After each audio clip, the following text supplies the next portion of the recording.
So we're back. We're back for round 6 of our modern coverage today at Nerd Rage Online. Thanks for being with us. We managed to get through a little hurdle this morning when the wind apparently blew out the internet transformer for Buffalo Grove, Illinois, or at least in thereabouts nearby the store. But things were covered, and we're still with you. And Carolyn did a great job, but we're at substitution time, so we're bringing in Will Krueger now for the rest of the day. So let's welcome him in. Will, how you doing? Hello, everybody. I'm doing well, Joe. How are you? Excellent. I'm having a good time today, despite various technical hurdles that are being thrown at me left and right. I'm bobbing and weaving, getting through these things one at a time. But you're here now. Okay, so we're playing Modern, which is, from what I know of you, if I had to pick one format that is your format, it's Modern. Is that right?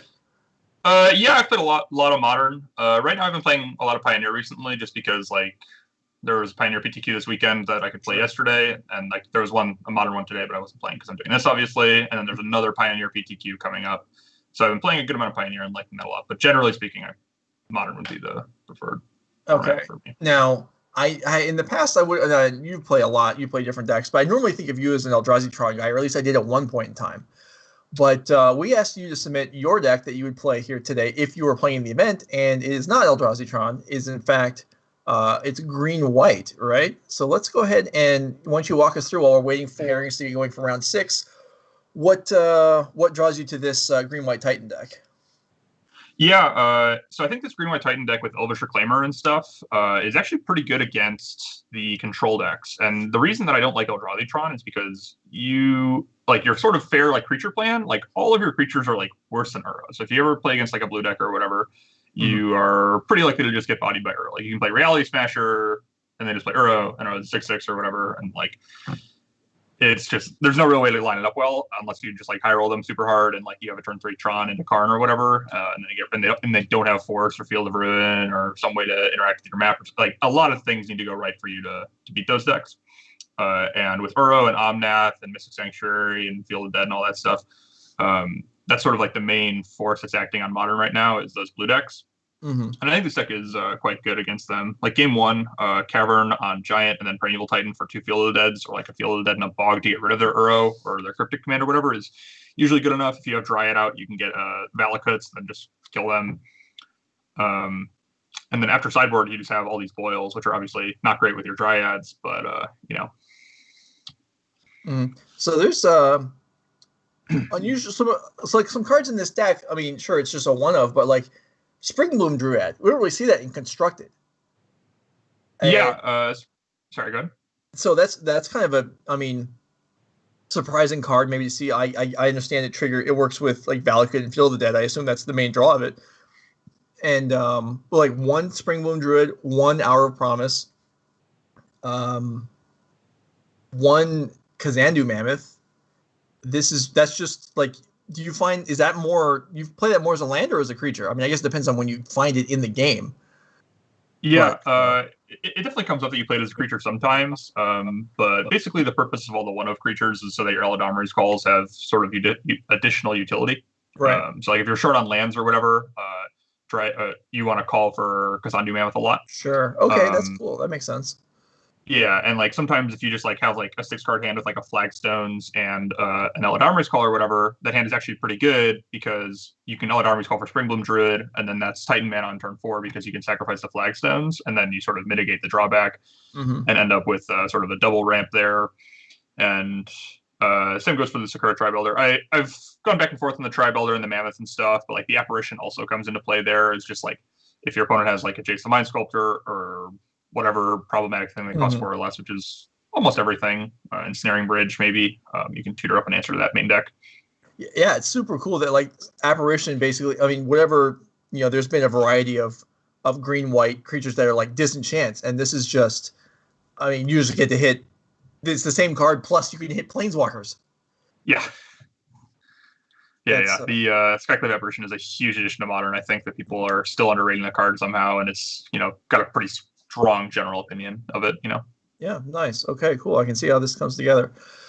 So it looks like we are going to be, this round, we're going to be showing the Dominick's blue-red Kiki Jiki deck that we saw very briefly at the end of the last round as our backup match against Branson playing the Bant Spirits that we saw at the beginning of round 5. So those are going to be our players competing in round 6, with the winner likely, or maybe even certainly, getting a spot in the top 8, and also thus a spot in the Arena Championship weekend, Arena Qualifier weekend.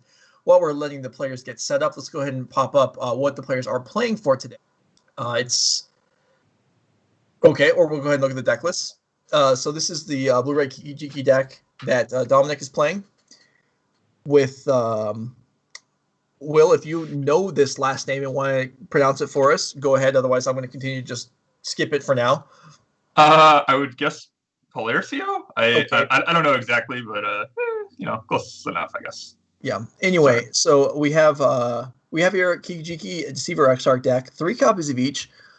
Despite the fact there's no tutors, we're still not running 4 ofs, but there are a fair number of cantrips, including a Peak, which is a card that you see rarely, but Peak is something.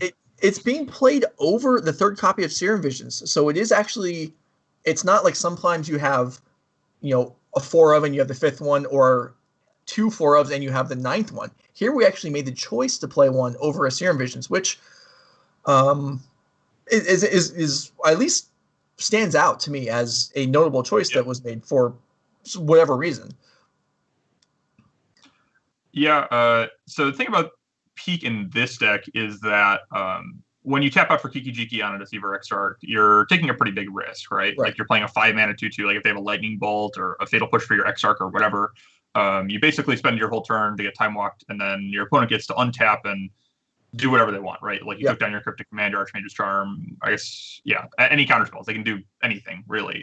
And so Peak getting to actually let you know if the coast is clear is pretty nice, I guess. I'm not sure exactly on how it compares to Serum Visions helping you find your combo more effectively, but it makes sense. And this isn't so much, it has a combo in it, but this is kind of a mid-rangey control deck that has a combo finish. Yes. That sometimes can come out quicker. All right, let's go ahead and look at the Spirits deck, which we saw last round come up short against an Omnath 4-color deck. And we see this is basically, we're splashing green for Noble Hierarch and Collected Company, and the rest of the deck is 2 and 3 drops in between those two. Yeah, this deck has sort of existed in Modern for a while. I remember there was an open, basically, I think it was right when Spellcrawler and Selfless Spirit came out in Eldritch Moon. I think, or maybe it was when the Lord Supreme Phantom came out in that core set after. I don't remember the exact timeline. But as the new cards got printed, I remember Caleb Durward won an open with Bant Spirits and sort of popularized it. And it's sort of the same core. It's sort of fallen off the map. It sort of didn't get any 2020 cards, which we all know are pretty good. But Skyclave Apparition coming in at the tail end of 2020 is exactly the kind of card this deck wants, right? Just like a disruptive 3-drop hit off Collected Company. It doesn't it'd obviously be way better if it had flash in this deck, but it would be way too good. And it's still very good in this deck as a spirit that gets buffed by your lords, and it gets hexproof from Rattle Chains or Drogspell Captain or whatever. Yeah, and it's a way of, this is a deck that doesn't really want to play removal spells, and so it covers you there. It's more versatile than Reflector Mage, and it just fits in well. Okay, so their players are ready to go, starting up around 6, likely playing for top 8, and we're going to be watching from Dominick's side. Yes. And we see the typical, as we saw, there are not many islands in this deck, technically, although there are tons of blue lands. Yeah, this is a pretty sweet build of is it Shell, I guess, that's been going around on Magic Online. I assume that Dominick has some boils in his sideboard, as well as the ability to be sort of resistant to his opponent's boils. Yeah, that doesn't really seem fair, but no. It's the idea. Whenever you spend a long time working on a deck, you're always trying to come up with ways, especially for the mirror, where you can do something that's unfair that you can't be punished by, and that's perfect. Yeah, absolutely. It is a very neat innovation. And looks like we got Brandon with a very nice start of just 1-drop into 2-drop, which is just exactly what Spirits wants to do. And Dominick does not have a lightning bolt to play on curve. He sort of just has the ops, so he kind of gets to play on curve. Picked up an abrade, which is nice, but this is kind of where Spirits thrives, right? Where they're just sort of out-manning you. They went 1-drop, 2-drop, and then, yeah. But glad to see this getting a break. I don't know why we didn't sack those. Yeah, okay, so I was going to ask, yeah, because I feel like instinctively we're watching from Dominick's side, Dominick might even have expected that to get countered. Yeah, the reason to do it main phase is like because of rattle chains or spell queller or something like that. But that Wanderer is going to get something no matter what. So it definitely feels like he was supposed to fire it off there. Ooh, that's a nice draw. It is. That's an excellent draw because the Wanderer now, as long as it gets cast main phase here, then the Drugstore Captain will go down. Yeah, it's a little awkward that he can't like X-Arc and untap something and bolt. He even can't do that because he doesn't have the mana to do it. But if he did it, it would also get countered by the Wanderer. So there's sort of a few reasons. I do feel like though. Well, I really feel like that bolt wanted to get fired off. And yeah, passing here is scary. Held. Yeah. So don't fully understand passing. I guess if we're just not going to bolt and we're just going to X-Arc something because it's more mana efficient, that checks out. Okay. But you know, this so maybe this is more efficient, but we have opened ourselves up to some pain here, and Branson did punish us, and this yeah, this is really rough. Without a removal spell for the spell queller, because we only have a way to deal with the captain, we no longer have access to the combo. I guess we can bolt snap bolt, but then the Wanderer enters into the equation. Yeah, oh boy, and we're down to 9 already because we took a lot more damage this way. Okay. Yeah. What can we do? We can try and no. The first step has to be to kill the captain. We can't do anything else first. Yeah. Okay. So there goes that. Yep, that has to be the first thing that we do. And I assume that Branson will just say sure. Mm-hmm. Now we could. I would have been potentially interested in Archmage's Charm on the Mausoleum Wanderer there. It would get countered, but at least it's off the board. We have the option of going Snap Bolt, and that'll get the Wanderer off the board. Okay, we're doing this now. Okay, we held up counter mana, and then now we're doing. All right, this is fine. Okay. This prevents Branson from resolving a problematic spell on his main phase, but it does give him a window to resolve like Collected Company or something. Right. An instant that would matter. It's not there. So Dominick actually is stabilized here. Yeah, we get to Snapcaster Bolt this. Mm-hmm. Snapcaster Bolt with Remand backup. So this actually looks okay. Which a minute and a half ago, it really didn't. Yeah, it was looking rough, but things have sort of turned around, and Branson just kind of stopped playing stuff, and so Dom got a little reprieve, and looks like he's going to stabilize around 4 or 5 life here. Yeah, not only did Branson not playing anything, also the Horizon Canopy didn't get sacrificed last turn, so that's interesting. So there must be something there, some reactive cards there that cost mana. I mean, something is, a Rattle Chains here would be tremendous. Yeah, a Rattle Chains would be quite good. We have double blue and 4 mana, so we can play it through Remand. Another Queller gets remanded. Okay, we are remanding that for sure. Yeah, that gets tagged by the Remand, the company being expensive. So the company was, since the canopy didn't get cracked the previous turn when there was 4 mana available, I'm going to assume the company was there? So that makes sense. But it looks like the game has ended now. Yeah, I don't think there's an out to this from this point while tapped out. There's just nothing they can do. Kiki comes down, and despite being at 4 life, Dominick is going to attack for approximately 8 or 9,000 damage, and there we go. That'll be it. So this will be while the players actually activate X-Arcs. Apparently, we're actually going to make a bunch. Okay. Cool. Branson is within his rights to ask Dominick to go through this, as the clocks can matter sometimes. Yeah, for sure. But yeah, this game, which looked like it was getting a little tough.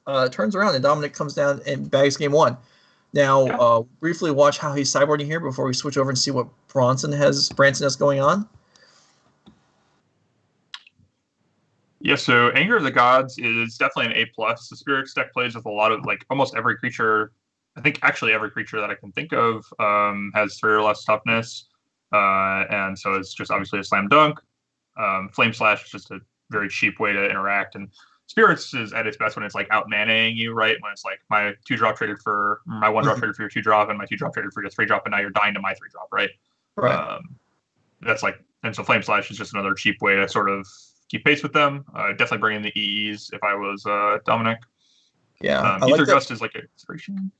I like that Fluster Storm going out, and then Yeah. it looks like Dominick's got one more card to figure out what to cut to bring in both explosives, which he'll probably do in a moment. Let's go ahead and check out Branson's sideboard and see what the Spirits side has to bring in against the blue-red Kiki control deck. Looking at 3 Auric Champions, 4 Path Exiles, 1 Unified Will, 2 Force of Negation, 3 Damping Spheres, and 2 Rest in Peace. So Path Exile looks good. Yeah, Path Exile is pretty good at interacting basically exactly with the combo, but not really with the rest of Dom's deck. Warrior Champion is sort of in a similar spot where it's good against the combo, assuming that Dom's going off with Deceiver Exarch. I don't think he played any Pestermites, Right. which would mean that if Warrior Champion's in play, then Dom is going to be pretty hard pressed to actually combo. Well, then Auric Champion is not the easiest thing to remove. So you prefer Auric Champion over Path to Exile then? Yeah, I would think so, because you can't really kill it, and it's going to gain you quite a bit of life, so it's also going to kind of turn off the burn plan. Yeah, that sounds good. So, and then maybe Unified Will comes in. It's not super reliable against a deck with removal or with Anger of the Gods, but yeah, the Spirits deck, if things are progressing even remotely well for it, is likely going to out-creature the blue-red deck. yes. Probably the only time the blue-red deck will have more creatures in play is when it has infinite copies of Exarch in play. Yeah. This is a nice timing on the Lightning Bolt from Dom with Branson fetching, taking down the shields on Rattle Chains. So Dom is able to sneak a Lightning Bolt in. There is the Rattle Chains. Dom maybe could have, or Branson maybe could have considered not playing it, or just not fetching, or fetching main phase or something. But playing it there sort of walked right into Dom's hand. We did see in the previous match where we saw Branson play, there was also a spot where a Rattle Chains with a Vial on 1, Rattle Chains came out. Actually, it was this exact setup. It was Vial, Rattle Chains, and Drugskull Captain, and this is the Ren and 6 game? And it didn't quite go as well as maybe it could have. This time we see kind of the same development, but this time there's another 2-drop. So this time this makes a lot more sense, as the shields were not down this time as they were the previous time. So double Drugskull Captain is still vulnerable to the Anger of the Gods, but probably nothing else. So instead of being about getting his combo enabled, the game for Dominick is now, can I resolve this Anger of Gods before anything else gets into play? Yeah, if Branson is able to provide like another Lord like this, yeah, Dom definitely has to counter this, because that's going to bring everything out of range of Anger of the Gods. If a Spellcrawler comes off this Vial, that is probably going to be game. Right, or even just, well, obviously it's not the case, another land followed by the Supreme Phantom being cast again would have also done it, as opposed to this, which is probably going to, yeah. And Branson has one card.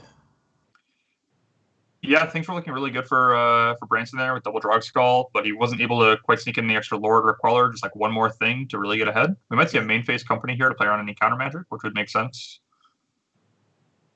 Yeah, well, we certainly saw in the previous match, Branson did not do a good job of drawing Collected Company, but he's got one here, and one Captain and one Lord. Okay.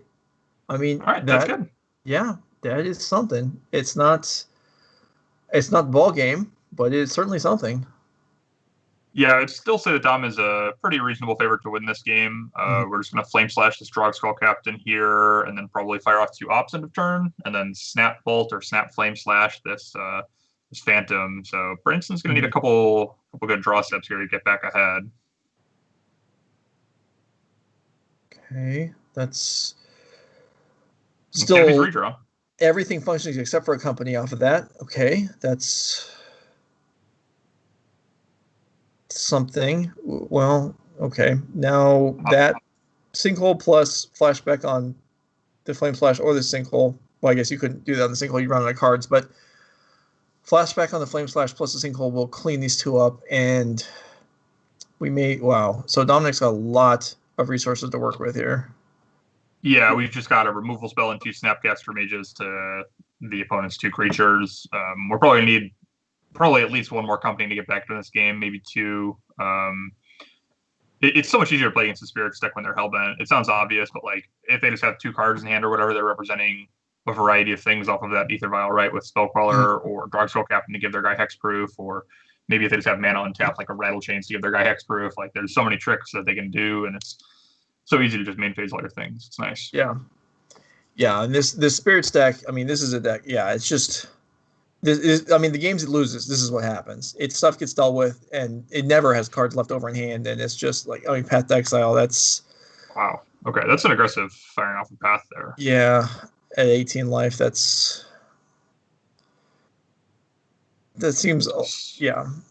unnecessary at this point.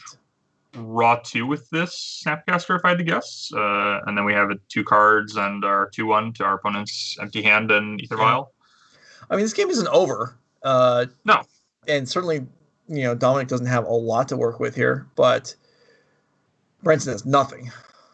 Yeah, I mean, Branson is going to need to change some things off here. And this Valakut Awakening, even we're seeing the power of the spell lands, right? Where we just have 3 cards in hand, and we get to turn this Reflecting Pool into 2 cards if we want.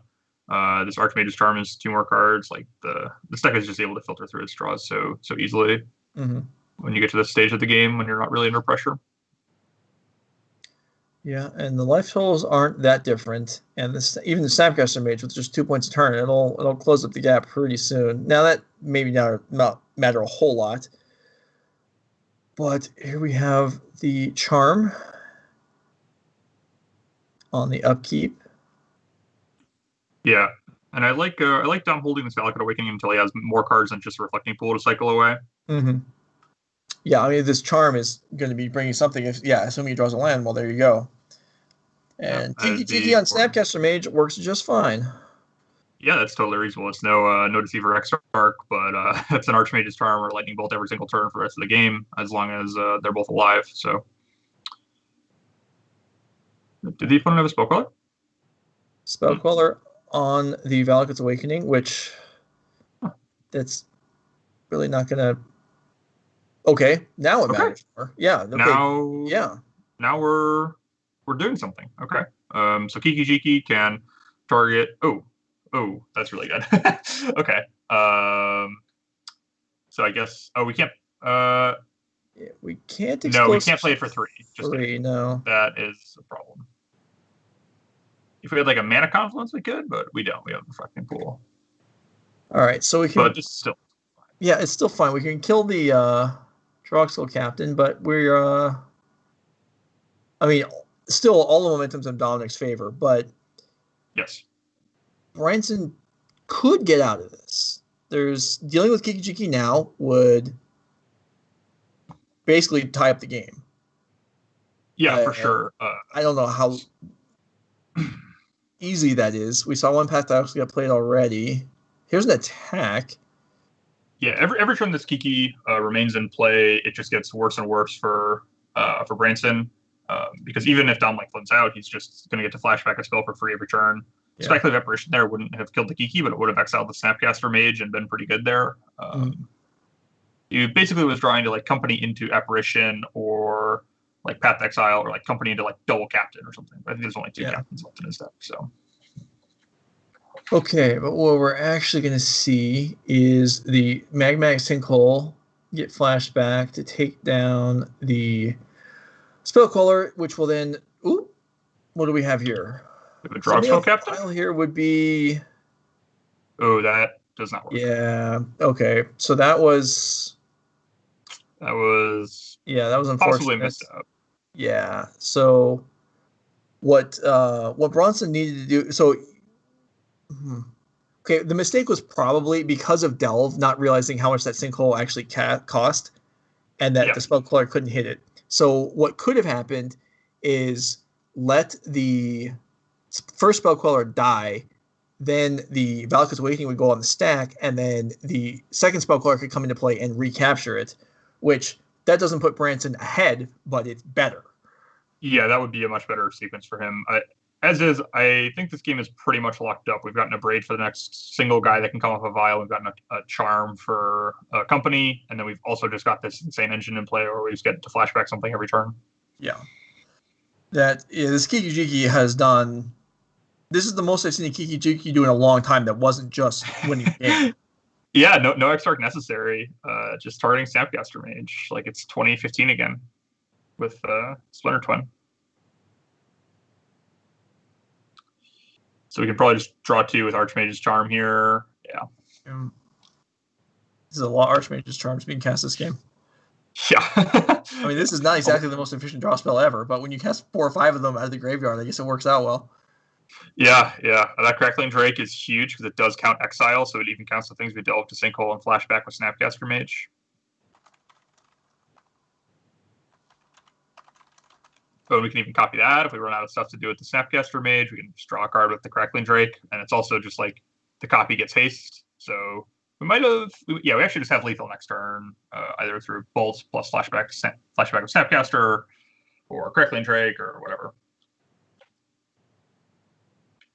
So I would definitely expect Dominick Paolercio, hope I didn't butcher his last name, to be in the top 8 of this NRG trial. Yeah, this is looking. Boy, Branson has been on camera twice, and both times it was.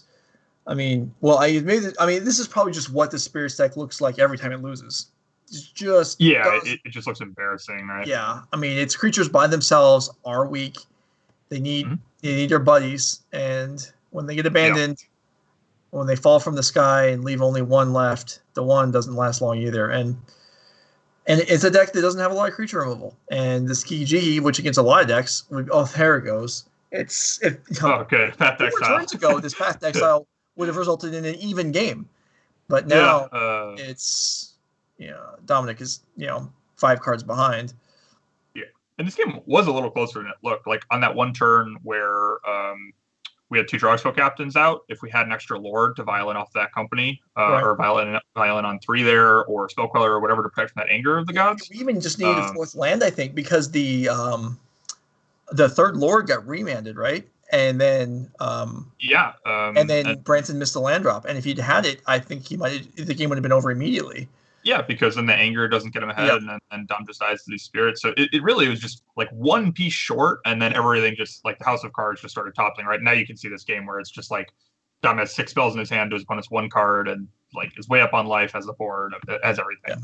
Yeah. I mean, and this is the way a lot. I mean, this looks bad, but lots of decks look bad when they lose. They just have their own way of losing. Like in Modern, I played so much Tron, and oftentimes in Tron, the way you lose is you have your land.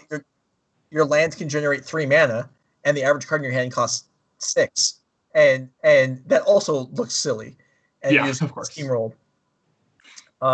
Okay, so that is the end of that match with the blue-red Kiki control deck advancing to the top 8, and that's our first player that has won into the top 8 today. Let's go ahead and bring their deck back up on the screen so we can look at it briefly, as they did do well in the event today, taking advantage of some of the new cards. We actually did see the Valakut's Awakening that game. We saw Archmage's Charm over and over again.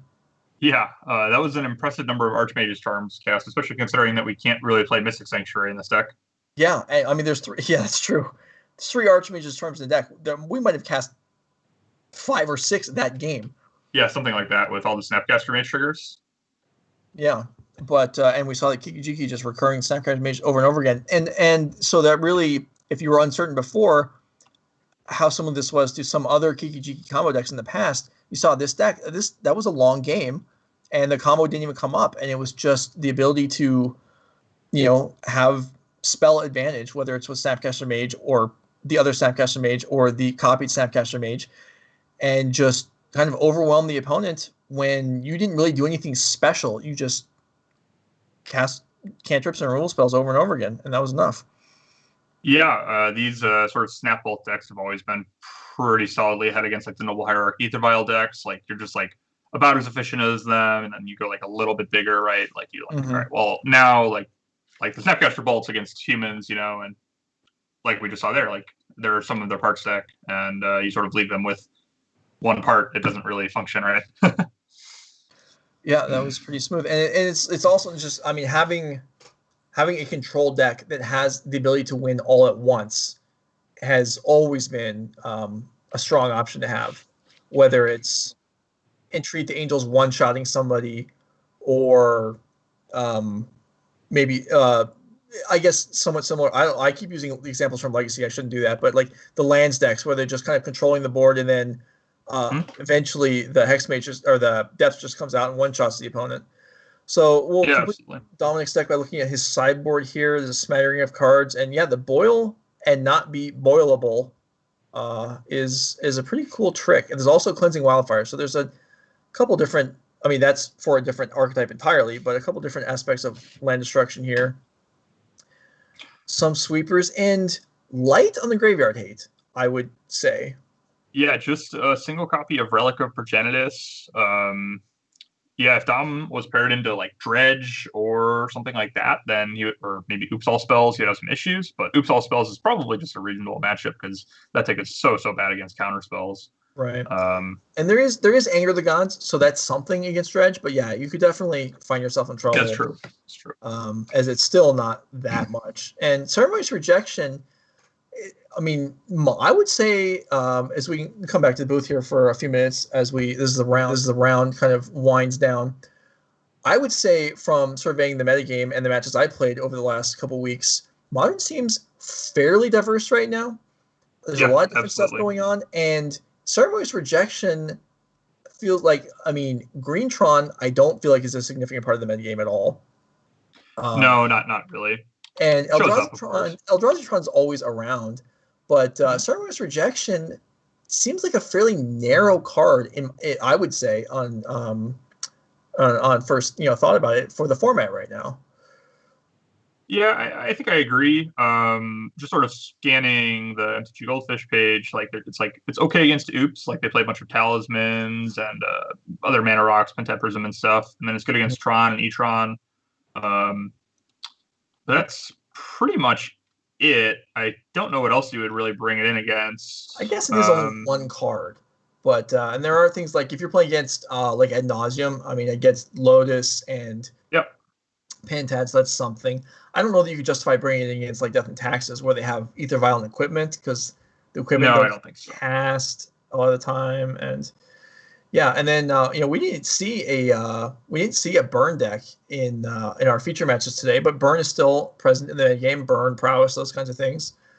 One thing I have not seen copies of are blue-white control anymore, and the Celestial Colonnade seems like a card that's kind of not present. I mean, I played a Jeskai control deck that it doesn't play colonnades, and it's just. The blue-white deck's just kind of been. Well, part of it is that if you want to play like a mid-rangey controllers blue deck, there's incentives to be things besides blue-white that didn't exist a couple years ago. There's like we just saw the Kiki deck, and then the Omnath deck is everywhere. Yeah, with Omnath and Uro, as well as the Triumphs from Ikoria, they make the mana for like 3 and 4 color decks a lot easier. This is even more true when Astrolabe was legal in the format, because that card would just let you play whatever you want, right? But even without in a way the Triumphs kind of replaced that. And I mean, so the snow permanents are depleted, so we don't see the Cantrip Flyer Death Touch guy that I forgot the name of for the moment, but Icewind Coil. Yeah, Icewind Coil. But we do see very strong mounting bases with 4 color decks. Yeah, the Triumphs. The Jeskai deck had 1 Triumph to fetch 4, and it's clean. You don't use your turn 1 that much anyway, and it sets you up well for the rest of the game. Yeah, absolutely. Like the Triomes just sort of unlocking these 4-color things have just sort of made the incentives to be straight blue white like not they're just not really there. I guess you can play 4 copies of Mystic Sanctuary in straight blue white, and you can't really do that when you're trying to stretch for 4 colors. Yeah. So you can see still some straight blue white miracles, right? With a bunch of Terminus, maybe like an Entreat the Angels and some counterbalances and stuff. I know you're obviously a fan of that. I am not at all a fan of counterbalance in Modern. And no? nor was I a fan of counterbalance in Legacy after Divine Top got banned. I have no interest in this whatsoever. Now, Mystic Sanctuary changes things a lot because there was a span there before Mystic Sanctuary where counterbalance just not interested. Yeah. But have you considered just being very lucky? I mean, I don't know if I don't really believe in that kind of thing. I mean, it can happen. I remember one time a number of years ago, I had a naked counterbalance on the board, and my opponent casted Jace, and it was just a paper tournament in a Grand Prix or something, and they were like, it was like the end of the match, and they're like Jace, and I was like, I have nothing in my hand, and they know it, and I flip over the top of the deck, and it's a Venser. Oh, my opponent not happy about that. Oh man, do you have a Caracas out too, so you just draw it and get them in the lock? I mean, you always have Caracas out, but of course. But yeah, that was. But no, I'm not a big fan of cards like that because I mean, yeah, sure, sometimes it works and it's great, but the rest of the time, it feels terrible. So yeah. Yeah, I don't know, but being able to use the Mystic Sanctuary to potentially search up from the graveyard a spell to counter whatever they're casting with counterbalance. Yeah. That works, but I feel like a lot of the Mystic Sanctuaries we see in Modern, or at least certainly the ones we saw today, they're being used. They want to set up a chain of like we saw the Time Warps today. Yes. So they don't want to be using it indiscriminately for value. They want to be using it for a specific thing later in the game, which did look very powerful when we saw it. The chain of Time Warps kind of out of nowhere with just as long as you have anything on the board.